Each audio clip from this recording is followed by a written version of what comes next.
Hello everyone, Earl Henderson, Primordial Defense. Thank you for watching. I've got another Monday quarterback video for you. I'm going to play this video and talk about things that are going on, to better explain what's going on, and talk about things that I think that are being done right and or done wrong. Here we go.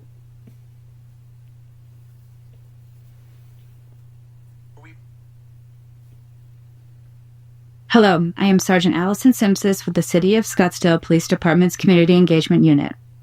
The information, audio, video, and pictures you are about to see are intended to provide details as we currently understand them of an officer-involved shooting that occurred around 10:30 p.m. on March 7th, 2025. This video may contain strong language as well as graphic images which could be disturbing to some people. Viewer discretion is advised.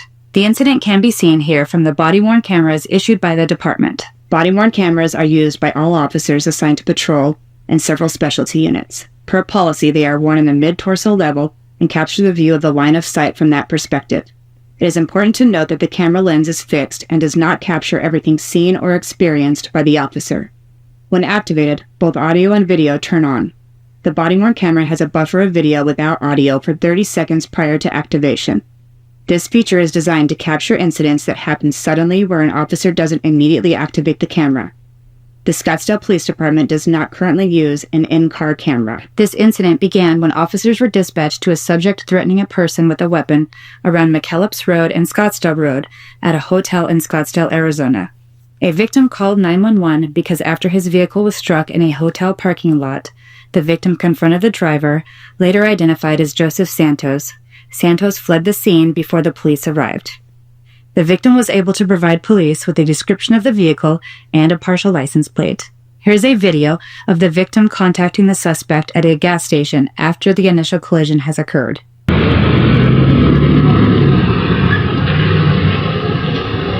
The victim confronted the suspect at a gas station near Scottsdale and McKellips Road.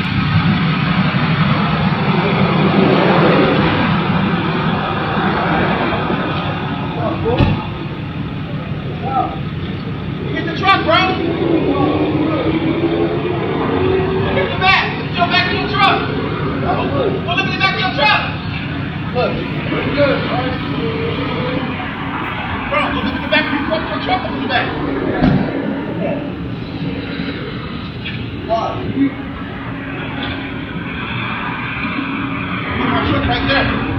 I got no camera. Big bro. No where? Big show.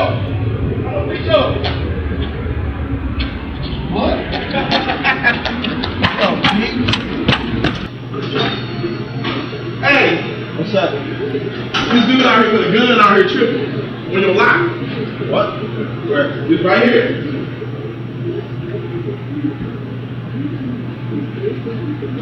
And the SUV? Yeah!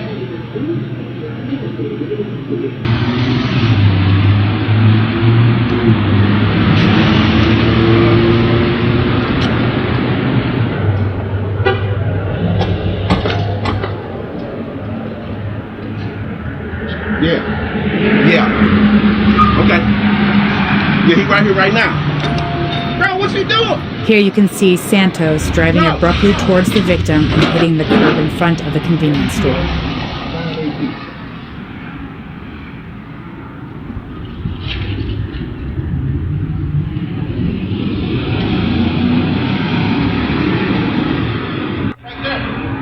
The victim told officers he observed a gun in the waistband of Santos during this confrontation.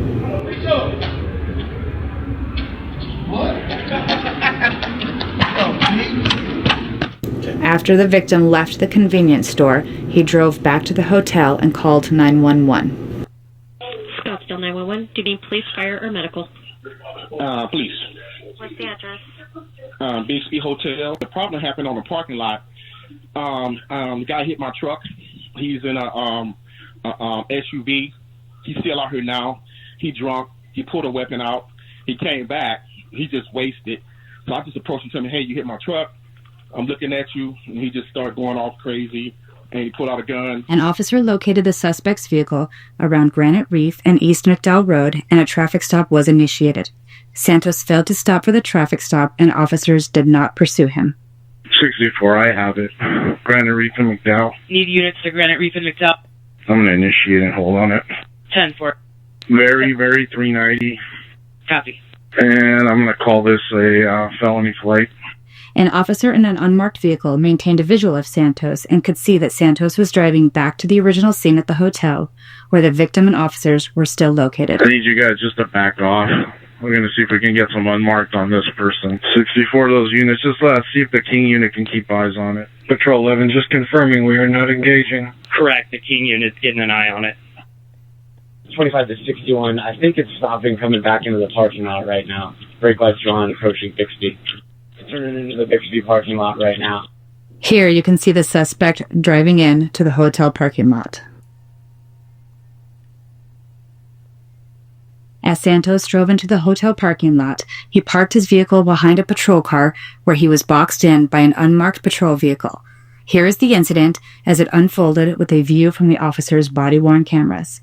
Officers contacted Santos at his passenger side door and began to give commands to Santos while pointing their duty weapons at him.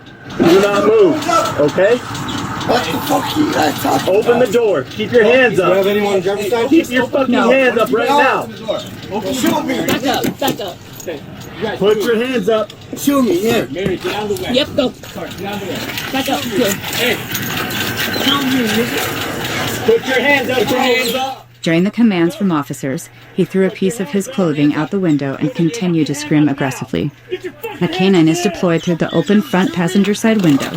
Simultaneously, an officer fires his duty weapon through the front windshield. This is a slowed-down version of the body-worn camera when the officer-involved shooting took place. Santos quickly reaches behind the front passenger seat. Here is a view from the canine handler's body-worn camera. Put your hands up. No. Put your hands up. Listen, dude. Put your hands up now. Get your fucking hands in the air. Shoot me. Fast.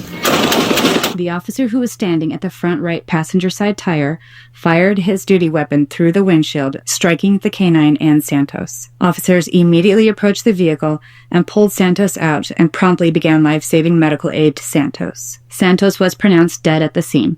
Mesa detectives arrived as part of the East Valley Critical Incident Response Team to investigate the officer-involved shooting. The canine involved was released from the hospital and has returned to full duty. This officer-involved shooting is being investigated by the Mesa Police Department as part of the East Valley Critical Incident Response Team. EV CERT includes Apache Junction, Chandler, Gilbert, Mesa, Paradise Valley, Queen Creek, Scottsdale, and Tempe Police Departments. This was an isolated incident and no other community members were injured. The officer involved in the shooting has been with the department for 13 years. Per policy, this incident is subject to an internal and criminal investigation, which will be investigated by the Scottsdale Police Department internally and investigated criminally by the East Valley Critical Incident Response Team. It will be reviewed by the Maricopa County Attorney's Office. Any conclusions about whether the actions of the officers are consistent with department policy and the law will not be made until all facts are known and the investigation is complete. This video was intended to inform and educate the public about a critical incident in our community. You can learn more about the Scottsdale Police Department's transparency policy on our website. The Police Department's transparency. I think the last video I did was at a gas station. I guess the theme is gas stations can be stupid places. So there's something about the hotel that these two guys are at. I don't know. I didn't follow that very well. It's almost like there wasn't a whole lot of information provided. I almost got the feeling like this dude's staying at the hotel. Like, why would he go to the hotel, leave, and then come back at some later time? And then why would this guy go to the hotels as well? Makes me wonder if, like, they're just, I don't know, they're staying there or something. There's some people who live in hotels, and hotels kind of operate like apartments of sorts. So, I don't know. Anyway, some type of traffic collision occurred. They pull over to discuss the issue, and the dude wants to pull a gun. Well, that is an unfortunate thing that can happen. Normally, fender benders can go smooth. You trade information, get your insurance involved. Sometimes there may be an officer involved who takes a report. Sometimes that depends on where it happened at. If it happened on a public roadway, then they would do a report. If it occurred on private property, they could just give the officer could just give those people forms to fill out on their own, and then the officer would have no other involvement. So, kind of like I said, it depends on the state too. Some states may do that, some states may not. But usually these things can go pretty simple, just an exchange of information. Unfortunately, there's some people who are assholes, and the biggest problem is people just taking off. They hit your car and then boom, they hit the pedal and they're down the road running away from you because they don't have insurance, or they're driving on a suspended license, or they're driving drunk, or they got a warrant. Like there's something going on. Good, normal people just do not leave the scenes of accidents. This guy, most likely drunk or intoxicated on something, and decides to pull a gun out and or at least display a gun.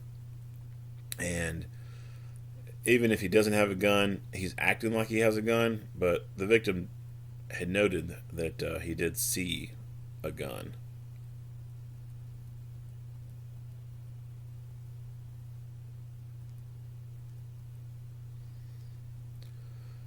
And this guy's acting kind of menacingly, kind of taunting him, sort of. He does a little chuckle. Victim runs inside the store.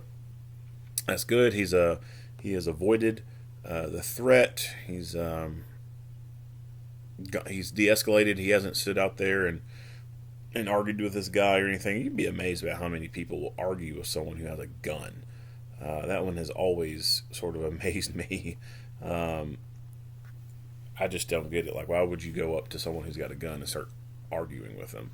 But luckily this guy didn't do that. However, he did step back outside when this dude was still here. I don't think that was a very wise move on his part, because if this guy had a gun, he could still shoot him from where he's at. This guy's best place was going to be inside the store. He could have even gone so far as to, once he's inside that store and he can see the guy out there, he himself could take it upon himself to lock that front door. I'm sure the store clerk wouldn't care about that, but in that kind of scenario, to hell with their feelings. I got a piece of hair in my mouth. Or if you don't want to lock that door, you can move further back into the building. It's got glass windows. You can kind of monitor what that guy's doing out there. Get an eyeball for where the rear exit might be, or even ask the clerk, like, hey, where's the back door if I need to run out the back door if this guy comes in with a gun.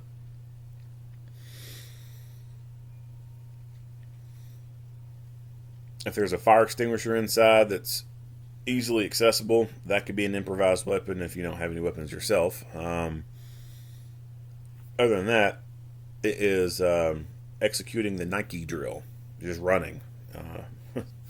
It sounds, I guess it doesn't sound manly. It doesn't sound all tactical and sexy to say, yeah, just run away. But if there's a gunfight and you don't have a gun, you're kind of at a disadvantage, and your goal is to not get shot. Yeah.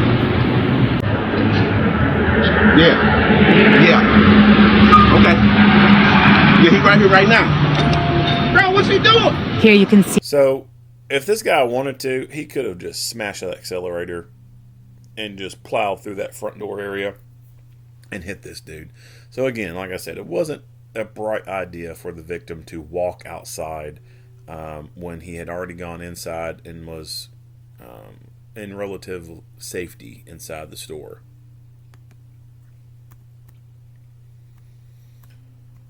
All right, skipping through this. So they do a traffic stop initially, and the dude refuses to stop, and then they terminate the traffic stop.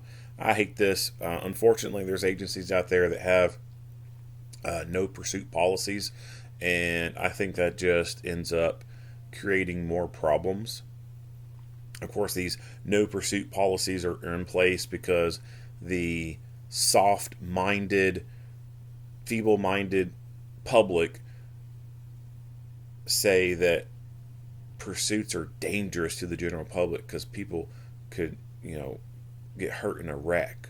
The fleeing suspect could run into them.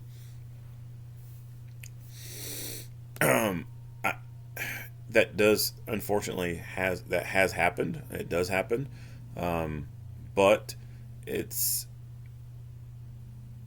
when you look at other things that you're at higher risk of, that's a pretty low risk, right? Like that's pretty low, and so when you enact no pursuit policies, you are empowering the criminals. You're enabling them to go out and commit more crimes, and all they know that they have to do is just keep driving, and those blue lights will turn off, and people will stop following them, and that allows them just to go brazenly commit more crimes and not have to worry about being chased because no one's going to chase them.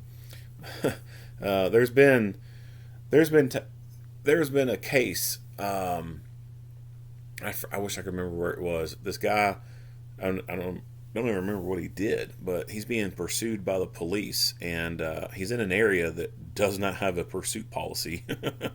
Like, they'll chase you till the wheels fall off. But this dude is from a place that has pursuit policy, so he's used to this. Well, he's in the middle of the pursuit while he's being chased. He calls 911 and complains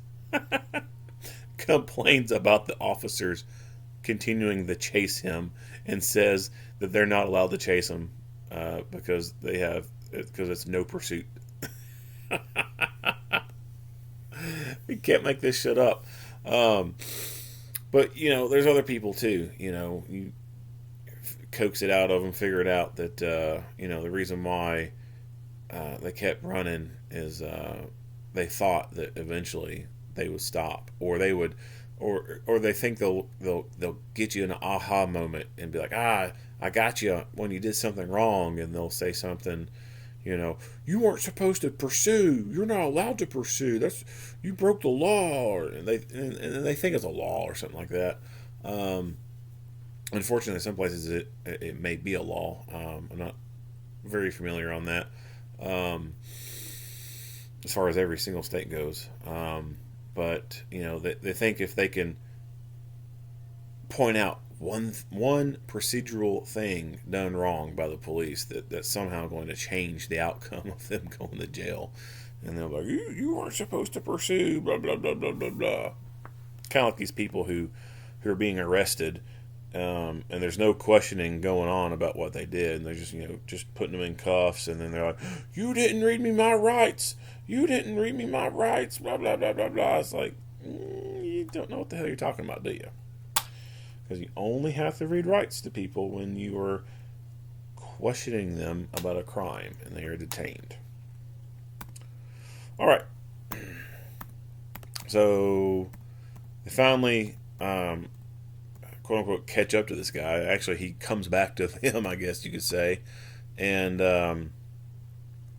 they get him at gunpoint. While pointing their duty weapons at him. Do not move, okay? So what we see here is pistol, right? And they're going to a call involving a person that has a gun. What the fuck you guys talking about? Open the door. Keep your hands up. Keep your fucking hands up right now. Shoot me. Back up. Put your hands up. Shoot me, here. Yep, go. A pistol. All right, so let's back this one up too. This guy right here, he's got a pistol out. You can see that plain as day. Now let's back it up even further where you can see his vest. And right there. Maybe right there. That is a rifle magazine.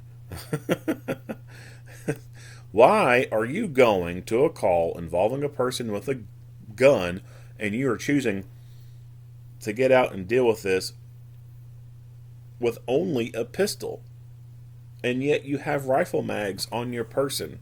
You should be having a rifle out. This is totally stupid. When I complain about things in regards to these officer-involved shooting videos, officers neglecting to get their rifles out is one of my chief complaints. It is probably one of the biggest complaints that I have with these incidents, and it's all across the board, man. It's from coast to coast. I think that there's a problem with training within law enforcement. I just don't think that the proper fighting mindset is being instilled in these officers in regards to gunfighting and using rifles. If they had the proper fighting mindset instilled in them, they would be responding to this high-risk call with a long gun. They would be getting out with a rifle.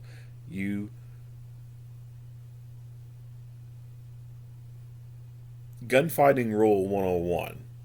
If you know you're going to a gunfight, bring a rifle and bring your friends with rifles. Rifles stop fights very quickly. You can get rapid physical incapacitation with a rifle. Pistols can physically incapacitate. They just do not do it as great as a rifle can.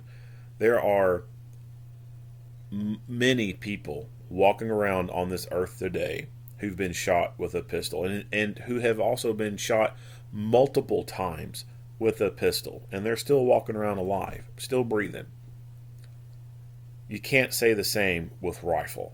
Now, there are some people who've been shot with rifle and are still walking around, but when you compare them to pistol, it's just not a whole lot of people walking around after they've been hit with a rifle. It usually puts them down and they stay down.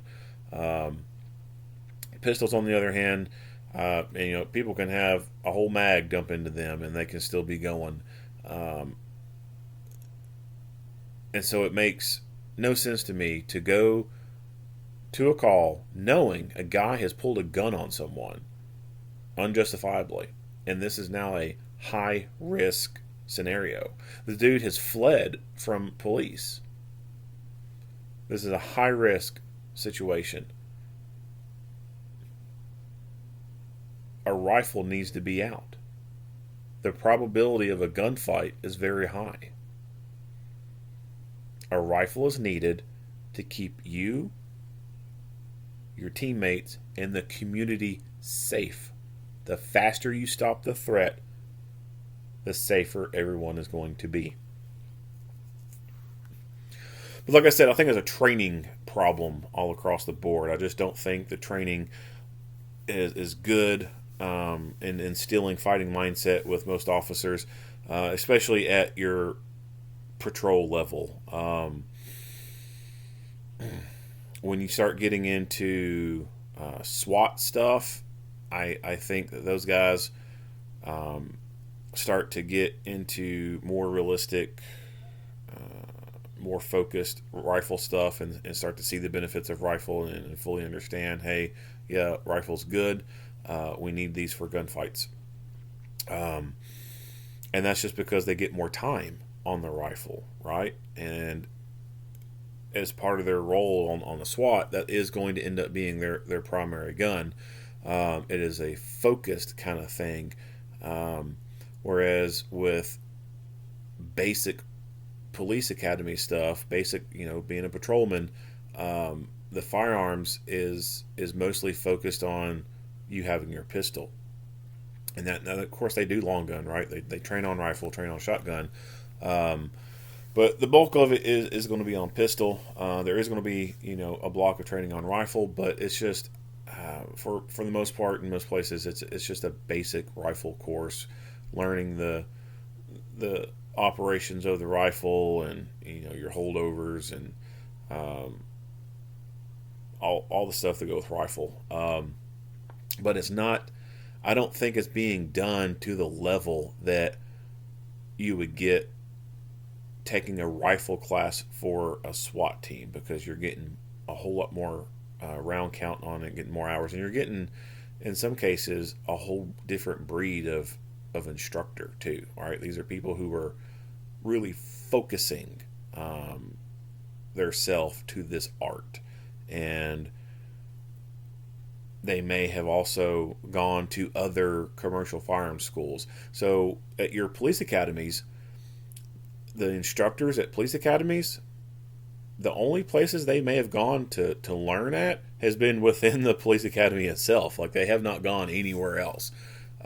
If they have, they've gone to some place like Axon to become a taser instructor, or they've gone to Safariland or First Defense or Sabre, or some other entity that teaches pepper spray instructor. They've gone to some other outside entity to do that. Or ASP, they've gone to ASP to become an ASP instructor for baton and stuff.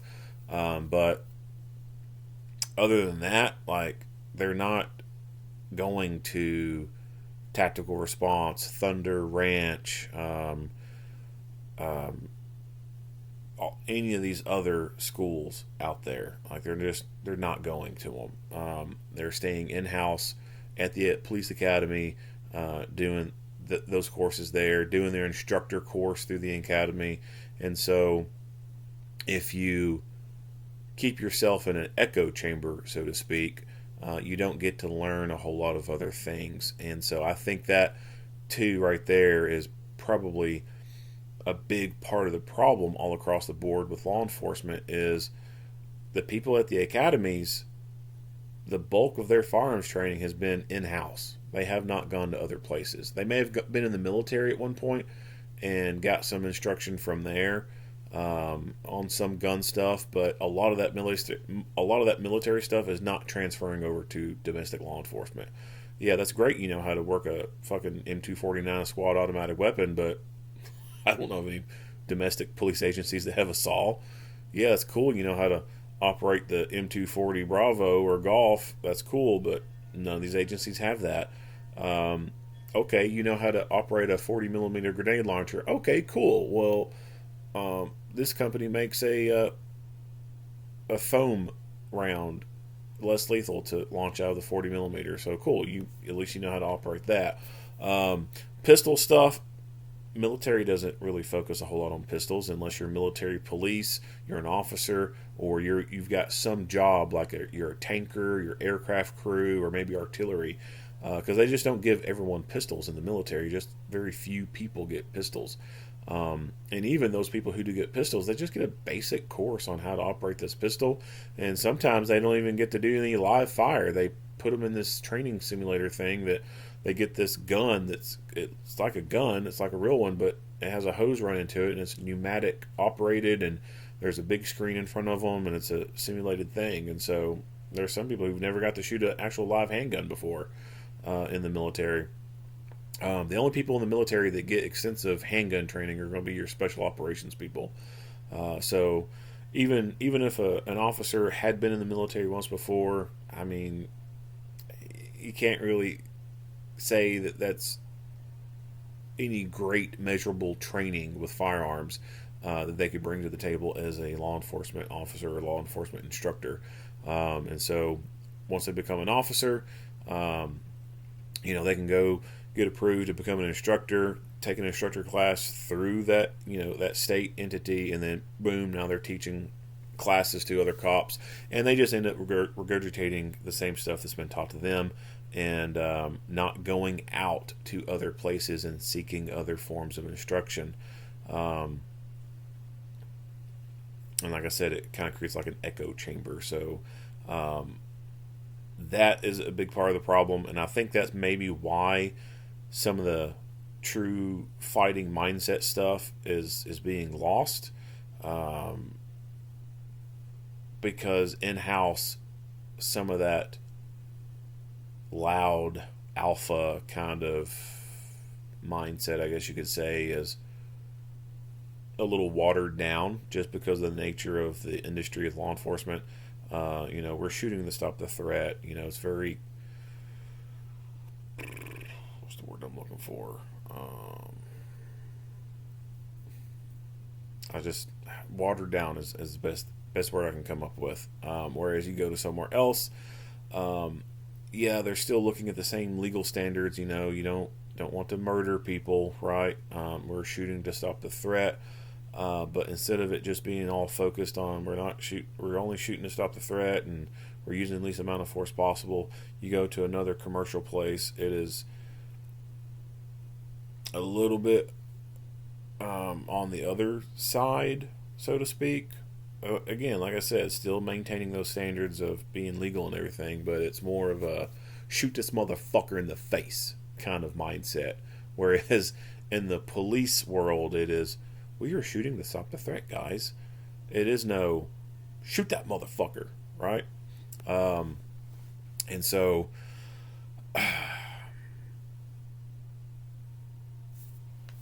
it's kind of hard. It's hard to explain that point, I guess, because you don't want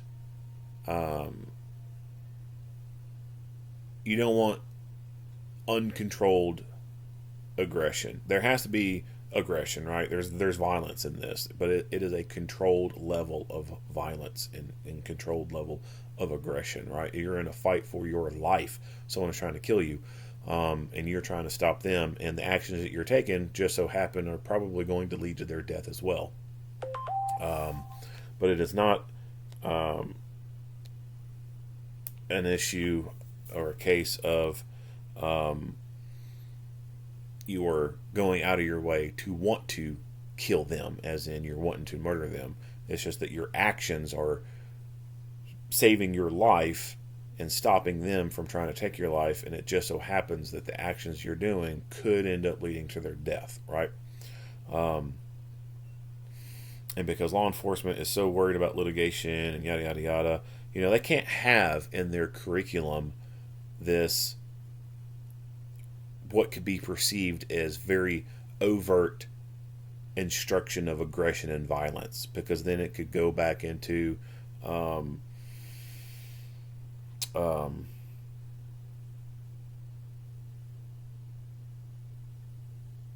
opening up litigation for training lawsuits, right? You know, someone could get a hold of the training curriculum and say, "Oh, well, this curriculum says shoot the motherfucker in the face," or you know, something like, I mean, not exactly something like that, but the way things could be worded or the way things could be said,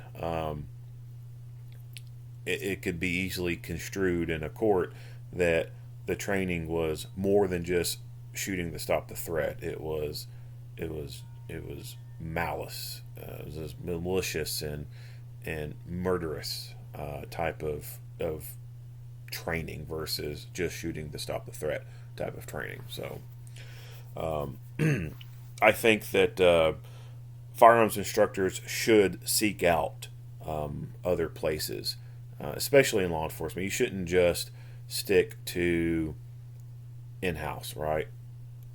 You shouldn't just stick to your state academy or your state law enforcement council or whatever that oversees who can teach. You need to be going out, and even if they're not going to pay for it, you yourself need to be paying out of pocket and going somewhere once a year, once every couple of years. Like, you need to go somewhere new and see things from a different perspective, see a different way of doing things, and make yourself more rounded and be able to bring back better information to your students. Because as a firearms instructor, the information that you give your students is information that is going to be used to save their life, save the life of other people. And if you are ideologically motivated correctly, you will do the above and beyond to be able to bring to them the best information that you can get. I get it. Like, classes are expensive, right? Like, you go to some schools, it's $500 class, 2 days. That can be hard, especially working on a police budget, right? Like, police work, you're making that fun, but you're not making that much money.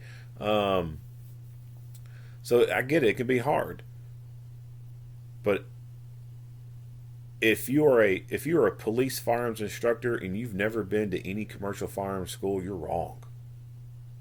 You're dead wrong. And the students under you don't know any better, number one, and they're looking at you as the person who knows it all, or should be knowing it all.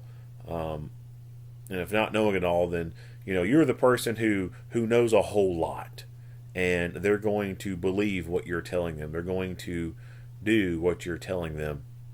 And if you're not as sharp as you can be, if you're dull, you're going to create dull people.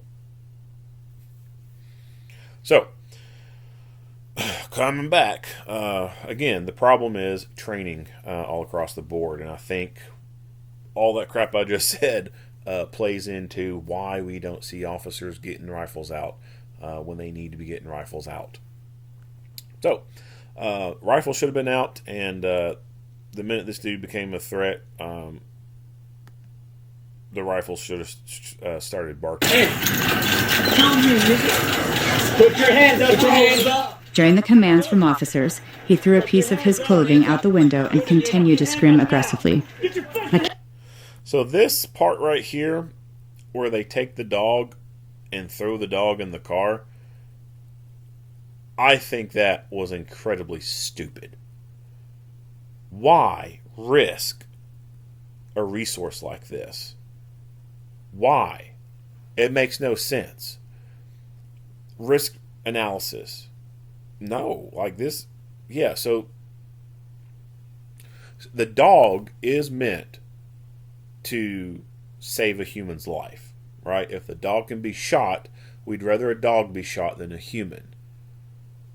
And some handlers don't get that, right? Like, they become attached to their tool because the canine dog, it's like saying ice cream. The canine tool, that's what it is. It is a tool, right? The dog is a tool.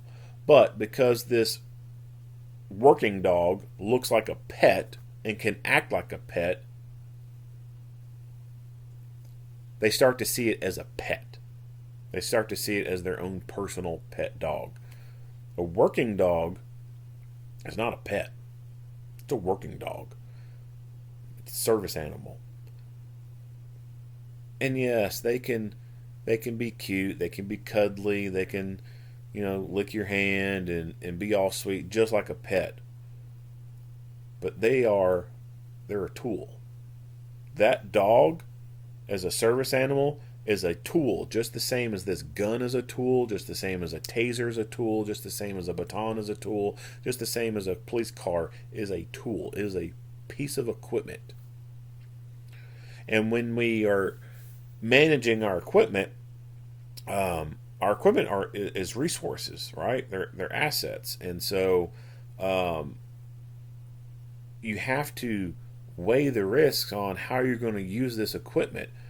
If you use this equipment in such a way that it destroys it, was it worth it to destroy that equipment? Or would it be an acceptable loss? In this scenario, I don't think that destroying this dog is an acceptable risk. Why throw that dog into this confined space like that, where you have some limited ability on your avenues of fire on this guy, knowing that if you have to shoot, the dog's probably going to get hit, and the dog could get hit. I think the dog survived, luckily. It just, from a resource management standpoint, this was horrible resource management. They should have never pushed the dog into the vehicle like that. They had the window down. Instead, what they should have done is just spray the inside of the car with pepper spray. Spray that dude. You're obviously going to be spraying the guy, right? Like, hose his ass down and just hold down the plunger. Empty the fucking can in the car. Fill it up. Make the inside of that car non-habitable for them. Make them not want to be there anymore. And if he so happens to pull a gun out, guess what? He's probably most likely going to be experiencing involuntary eye closure. It's not going to be able to very accurately aim the gun. He can still shoot it at people. Right? He knows he can hear sounds and point the gun towards those sounds and pull the trigger, but he's not going to be very effective at it. And so I think that would have been a better option. Deploying taser through the window is, still an option. It's not the greatest option unless you have, like, I think a taser 10. But something else besides putting the dog in there. And, I am a dog person, but I can compartmentalize and be able to say, this dog is not a pet. This dog is a tool. And this is how I see the dog. It is a tool. If that dog needs to be sent in somewhere knowing they're going to die, but it is a good call to do it, because otherwise it would put a human at risk, then by all means, send that dog to die.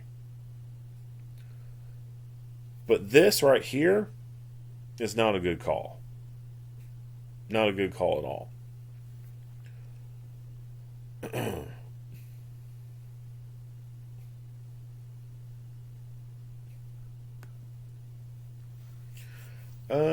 Not much else to say. So, if you like what you hear and see, go ahead and give me a like and a share. If you have not already, hit that subscribe button and stay tuned for more Monday quarterback videos. Earl Henderson, Primordial Defense. Thank you for watching.